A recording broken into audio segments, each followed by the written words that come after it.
La radio du Salon de la radio 2016. Débat.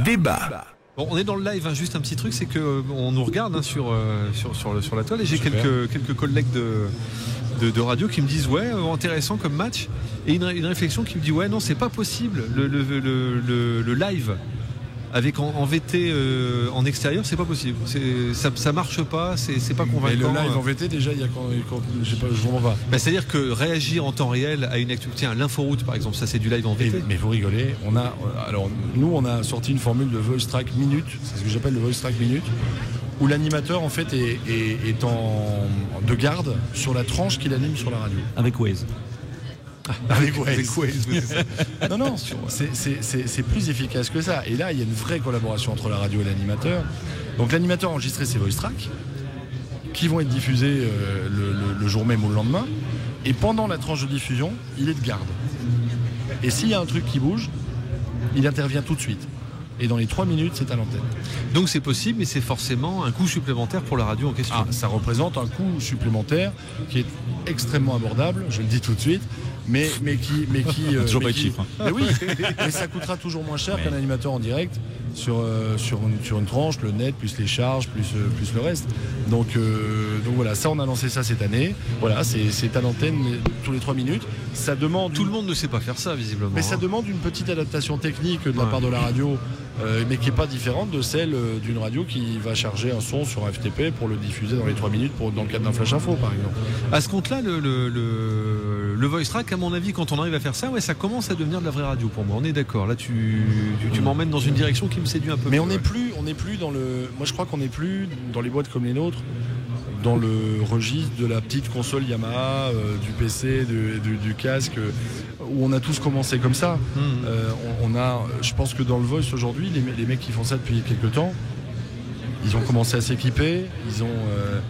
Il y en a qui ont Laurent, par exemple, qui bosse chez nous, qui est voice tracker. Il a un vrai studio avec une Axia chez lui, et du matos, et des logiciels, des vrais logiciels de radio.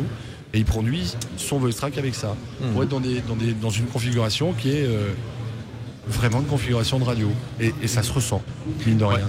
Mais est-ce qu'il peut prendre un insert avec un auditeur qui est coincé sur l'autoroute A1 Bien sûr, c'est justement, c'est ça le Voice Minute chez nous. C'est qu'on veut ça. On veut que le gars soit disponible. Et parfois c'est sportif, parce que quand t'as les jours où t'as des gros accidents, des trucs comme ça, le mec est à fond, il bosse énormément.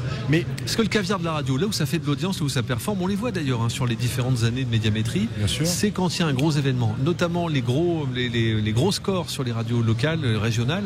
Ça a été les vagues de froid, les congères dans tous les ans, etc.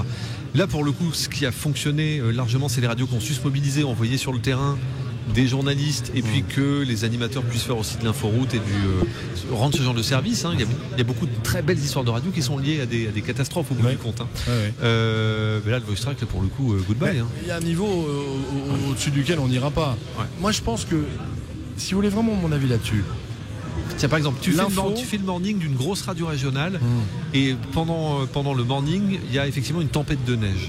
La radio est disqualifiée instantanément. Tu peux rien faire. Pourquoi ? Mais non, si la radio a choisi d'abord. CH Radio a choisi le pack direct. Je vais donner un exemple concret. La mort de Mandela. Ah bien. Ça a été un gros événement. Ça c'est la un mort bon de Mandela, et c'est arrivé dans la nuit, en fait, ou la veille au soir, ou dans la nuit. Et j'étais en morning, moi, sur des radios en voice track avec les shows. Et j'ai refait les speaks en conséquence. On a même diffusé la chanson de Simple Minds pour rendre hommage. Ça a été diffusé sur la radio en question, et les radios qui se sont donné le moyen de pouvoir nous laisser intervenir dans le programme, entre guillemets, a eu un programme réactualisé dans la seconde. Michael Jackson, pareil. On est d'accord. On a pris son décès très tard dans la soirée. Il était 23h. Il était même plus que ça. Les chaînes de télé ont commencé à diffuser l'information vers 23h, et puis on a su qu'il était mort à 2h du matin, grosso modo. Qu'est-ce que j'ai fait ? Moi, dans mon petit studio, j'ai fait une bio de 5 minutes de Jackson, que j'ai envoyé à toutes les radios, et qui est passé le matin même. Il faut être réactif. Il faut se donner les moyens d'être réactif. Le coup de la tempête de neige, pareil. C'est ça, parce que ça c'est un grand classique de l'hiver. Ça va arriver à mon avis en février, ça va le faire. il va neiger à 4h du mat, tu auras fait gentiment ton voice track peu de temps avant, parce que tu le fais évidemment la veille.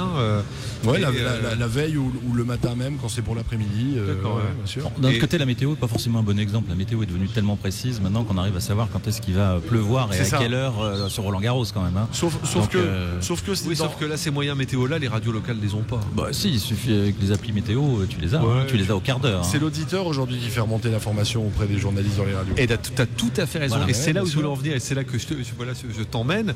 Donc il faut qu'on fasse communiquer le standard. Des auditeurs voice tracker, vous faites ou pas? Des auditeurs voice tracker. C'est dommage parce que j'en engagerais plein si on pouvait faire ça. Et oui, mais c'est ça. Pas une mauvaise Est-ce idée. que tu peux décrocher le téléphone pour ma radio? Mais pourquoi pas? Le mec qui fait une redirection. Mais tu rigoles, mais on l'a fait en plus. Tu rigoles, mais on l'a fait déjà en plus pour une radio. Je la citerai pas, mais il y a une radio qui a eu un petit souci, qui a dû se séparer rapidement d'un animateur. Il avait dans sa tranche une partie importante de jeu sponsorisé. Nous on a dit à la radio, c'est pas grave, rerouter le numéro directement sur notre numéro à nous. On va demander à quelqu'un de s'occuper de la gestion du standard et on va gérer. Bon, on a bien compris que beaucoup de choses sont possibles avec Maxillaire. Mickaël Pachon, fondateur et directeur de Maxillaire. Ça fait quand même 40 minutes qu'on discute avec aussi Jean-Charles Verhaeghe. Ce qui est bien, c'est qu'avec les gens de radio, là on voit qu'on est en direct, ça s'arrête pas. On était ça nous maintient bien éveillés. Mais tout est une question de volonté. Si vous êtes voice tracker, chez Maxillaire ou pas chez Maxillaire, on s'en fout. Si vous êtes voice tracker, investissez-vous, parlez avec vos radios, offrez-en un peu plus que ce pourquoi vous avez signé, parce que les radios aiment bien ça. On pourra en discuter encore pendant des heures. Bruno Dubois, est-ce qu'on a un avis du juge après ces 40 minutes de débat entre Jean-Charles et Mickaël? J'ai un souvenir d'un appel un jour de Mickaël, quand j'étais directeur des programmes d'RFM, qui m'appelle et je savais qu'il était parti. On a travaillé un petit moment ensemble, mais je savais pourquoi il était parti. Et il m'appelle et il me dit, dis-moi, les programmes locaux, le RFM, est-ce qu'on pourrait pas les faire en voice track? Je sais pas si tu te souviens. Et donc déjà, c'était le démarrage et il avait une bonne vision du schéma. Techniquement et surtout légalement, ce n'était pas possible pour des catégories B, des catégories C comme les réseaux, mais on était dans cette première approche. Moi, ce qui me gênait peut-être au début sur les voice track, mais qui m'a toujours gêné quand j'étais obligé de faire voice tracker mes équipes pour des raisons d'organisation, c'est le côté je remplis des cases. C'est un truc que j'ai toujours combattu en radio, ne pas remplir des cases. Si on remplit des cases, déjà on fait presque un peu de la télé parce qu'on remplit une grille des programmes. Un programme il tourne 24 heures sur 24 et remplir des cases, c'est simplement boucher des trous. Et boucher des trous, c'est boucher le vide. La nature ayant peur du vide, on ne comble le vide qu'avec ce qu'on a et par défaut. Donc on ne construit pas. Donc c'est la démarche que j'aurais eu tendance à donner par rapport à du voice track. Ce que j'entends de la part de Mickaël, c'est un niveau de professionnalisme élevé qui va dans le sens de l'auditeur tout en permettant aux radios de travailler autrement et surtout de travailler certainement différemment. Ce qui m'embête un tout petit peu, c'est ceux qui ne veulent pas faire du voice track, qui sont des bons animateurs, que vont-ils devenir? Je fais l'avocat du diable dans la réponse. Voilà. Est-ce que demain il n'y aura plus que des radios en voice track? Non, je pense pas. On peut pas. Voilà. On peut pas et je crois qu'on le souhaite pas. Pourtant, tu proposes l'ensemble de la gamme des besoins d'une radio. Oui, et en low cost en plus. Oui, mais on veut tuer personne. On veut tuer personne. Ah, mais tu vas le faire quand même parce que t'es gentil, mais non, on veut tuer personne parce que je pense qu'encore une fois, il faut utiliser le voice track pour de bonnes raisons. Il faut que la radio soit apte à le recevoir. Je pense que nos métiers vont changer. Que ce soit en direct ou en voice track, on n'est plus vraiment des animateurs, on est des fabricants de contenu. Je pense que les directeurs des programmes dans les radios aujourd'hui, ils ne sont plus vraiment des directeurs des programmes, ce sont des directeurs de contenu. Et de stratégie. On est bien d'accord. Donc je crois que le métier d'animateur doit pouvoir se renouveler dans ce sens-là. Mais encore une fois, que ce soit en direct ou en voice track, il n'y a pas vraiment de différence, sincèrement. Et je pense qu'une radio préférera toujours, une radio qui a les moyens de le faire, préférera toujours se constituer une équipe en local avec un animateur, avec des journalistes et des choses. Mais il y a des radios qui ne peuvent pas se l'offrir. Voilà. Puis étant donné le niveau de compétence qu'il faut, on rassure, Mickaël n'est peut-être pas disponible pour l'ensemble des radios françaises non plus, puisque comme tu le disais Bruno, c'est vrai qu'il faut un certain niveau d'exigence, c'est peut-être pas faisable par tout le monde.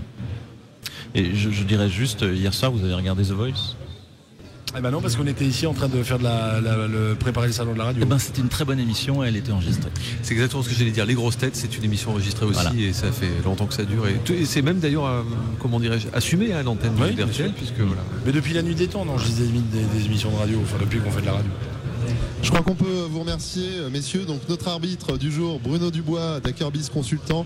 On avait également Jean-Charles Verhaeghe de My Conseil Consultant également, un peu plus convaincu par le voice track, en tout cas par ce qui est proposé par Mickaël, il est fort, directeur. Si tu avais une radio maintenant, est-ce que tu te prendrais du voice track? Oui, il prendrait l'antenne. Toi. C'est peut-être une histoire d'amour qui va se créer là entre Jean-Charles et Mickaël. On se retrouve dans quelques instants sur la radio du Salon de la Radio. Je vous rappelle que grâce à ce système de radiovision. Ouais, parce que Radiovision, c'est un peu poilu comme radio, mais c'est pas mal. C'est du Vous faux, nous du retrouvez vrai en flux vidéo sur le www.salondelaradio.com, également sur la RNT à Paris, ça c'est vraiment une première. Et puis avec le hashtag Salon Radio, on peut avoir des messages qui s'affichent ici. On se retrouve dans quelques instants en direct. 3 jours entièrement consacrés aux médias radio et en direct sur la radio du Salon de la Radio 2016. Avec Maxillaire, Broadcast Associé, Open Radio et A2PRL.